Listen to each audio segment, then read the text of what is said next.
Alright guys, I was back at it. I actually, let me wipe this lens off, sorry. Okay, I actually picked up the two seals out of the one side. Actually, I think that's the other one. It might be this side. This is a tiny one. I think this one takes the same seals as a 009L, 010, 011, 012. But this is the one I thought I had pinched the lip on. And as you can see, I did not. So I saw what it was is it was dry, and so it slid in on one side and it wouldn't go over the other side. So I oiled both the crankshaft and the seal pretty good, and I used this end of the scrunch. And as you see, it goes right on there and it goes all the way around. So that is actually how I put that seal in. And I've started out lining it up, lining the crankshaft up to make sure I was centered, and I just popped it a couple times just with my palm right there on the spark plug side, and that got it started. Now when you're holding it here, you're pushing in a little, you pull the starter rope just a little bit, pull the crankshaft over and it'll slip on. I forgot that trick earlier too. So I'm going to put the clutch back on this one. This one's kind of crazy. When you go to put the clutch back on, you got to take all the rope out. Okay, I like to leave a little bit in case I want to just turn it over a bit. And then you get to wind it up here. And this is so when you start tightening and it grabs a hold, it will pull rope from here, and it won't. If this is down in here, it just pulls your rope tight and breaks it. So you gotta play around with your saw here, do some crocheting or looping. Stuff men don't do, we don't mess around with ropes and such. Okay, then you want to just, oh, here we go, like turn it, try and just get it wedged in there so it can't pull back. Now when you start tightening, you are actually going to pinch it here and release it there so you can let it go back in slowly. Let me go get the clutch.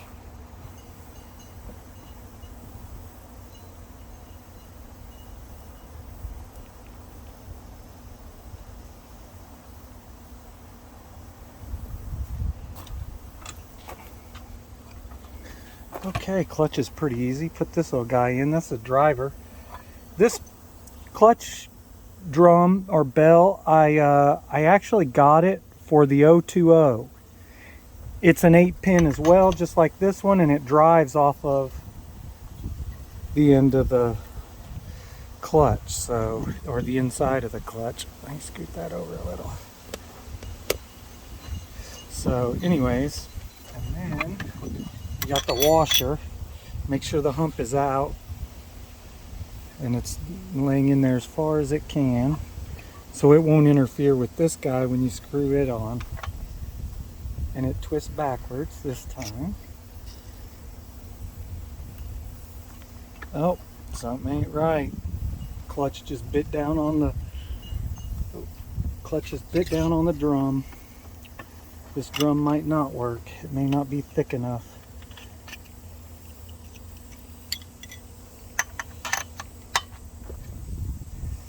See, it feels like that's, oh, you know what? Maybe I just need to take a hair of it off. Yeah, that's not,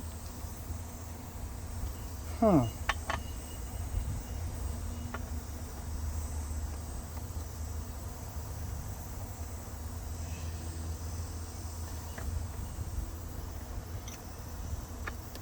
Ah, this time it's not grabbing it. Okay, I don't know what I did. There's that off. Oh, put that back. I gotta get the spark plug out and get the piston stop.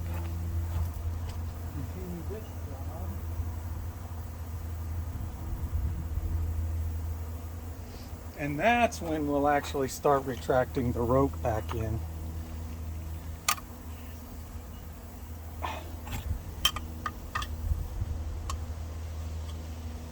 I just want you to come out inside the saw.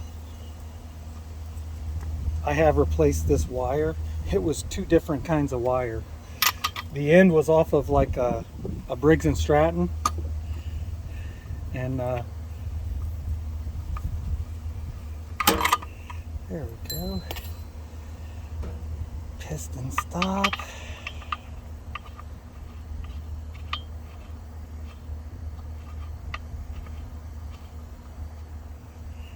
Okay.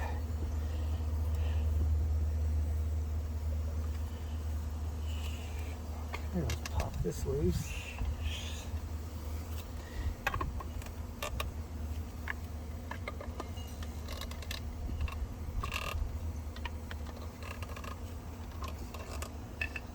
So you got to let it out until you hit your stop. Other words, you'll be pulling on your starter rope, and I'm gonna have to let it out some more. There we go. Good and tight, good and tight. Bell's still spinning. Nice brand new clutch on the 020 or on the 015. That's awesome sauce, guys. Now I got to order another one though for the 020 since it works for this one.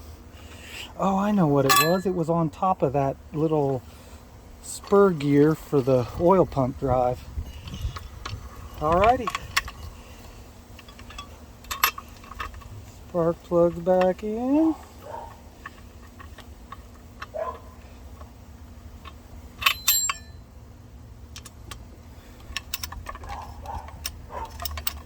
I did break my choke, guys, working on it. No, I don't. Oh, here it is. Yeah, I did break my choke. I'll have to buy one. Damn it. It's actually just the choke knob. It's not the choke, but still. Let's see, is it on? Or is it off? Because it matters when you go to put this guy in. There we go.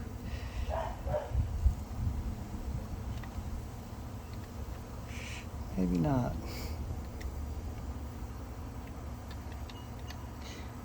It's on. There we go. Well, it'll at least work for now. I guess I'm gonna go get the bar and chain and some fuel. See how she rolls with the new wheel. This chain trips me out so much. It seems like a kid toy chain.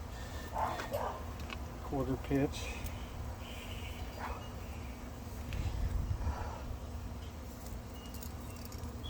Yeah, and these saws you have to put the chain on around the clutch back by the muffler, hanging it above, then it goes around. The bar goes down in, over the tip, across the top, across the bottom.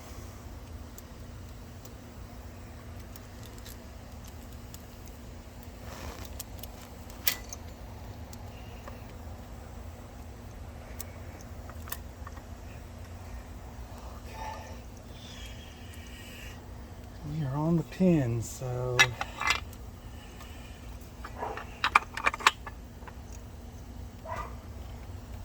this on very loosely, and we'll crank down on the chain adjusting screw to tighten that up.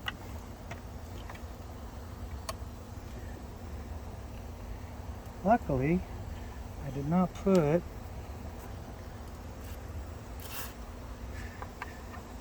see the old clutch, you had to turn it a little bit to make sure it was in the right groove. This one, there ain't no grooves on it. Okay.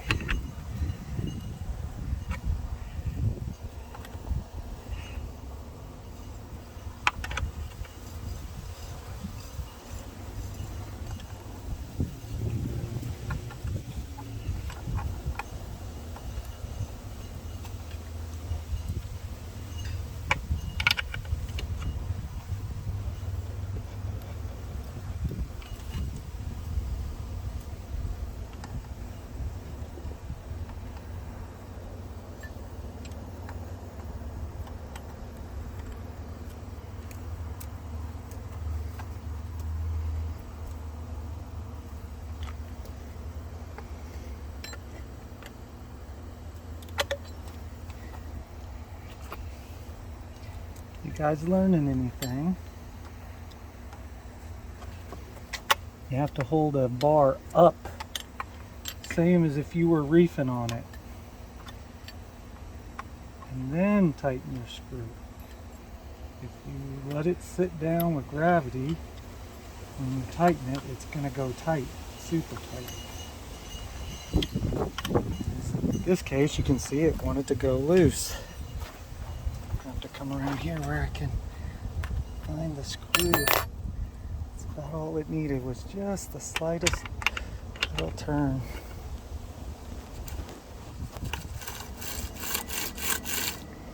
Alrighty.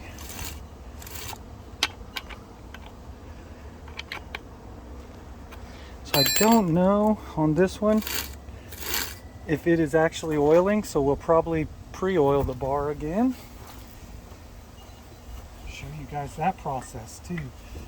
It's not that hard. Like that this flops up out of the way to fill everything. In other words, you couldn't see down in here. And you know, guys, I'm old school. I just dump so much that it's going to be full.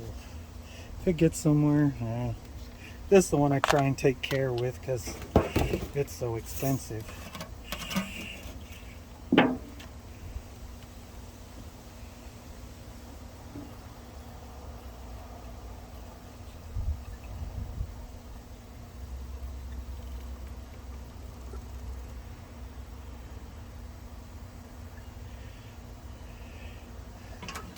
It's not full, but whew, it's up there. It took some on, that's for sure.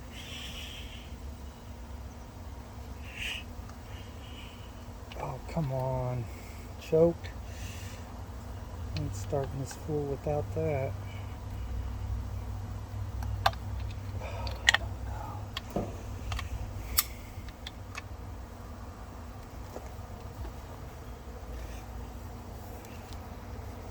Get some of that excess oil off. Okay.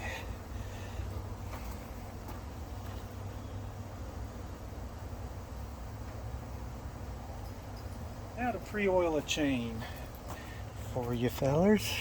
It's not really that hard. There we go. As you can see, I'm just pumping oil down in the top of the top groove of the bar. If I can, I get a little bit out there on the sprocket tip, but you know, if not, it's gonna get some in a second. Alrighty. Oh, hey, I think I'm gonna start that one here, so pop it.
spinning, but I guess I got the points close enough, guys. That goes to show you these old saws are pretty resilient.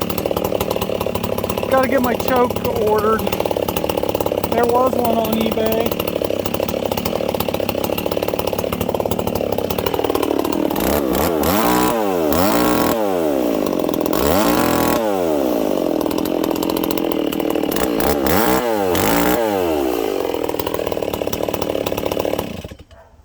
All right, gentlemen, have a good one.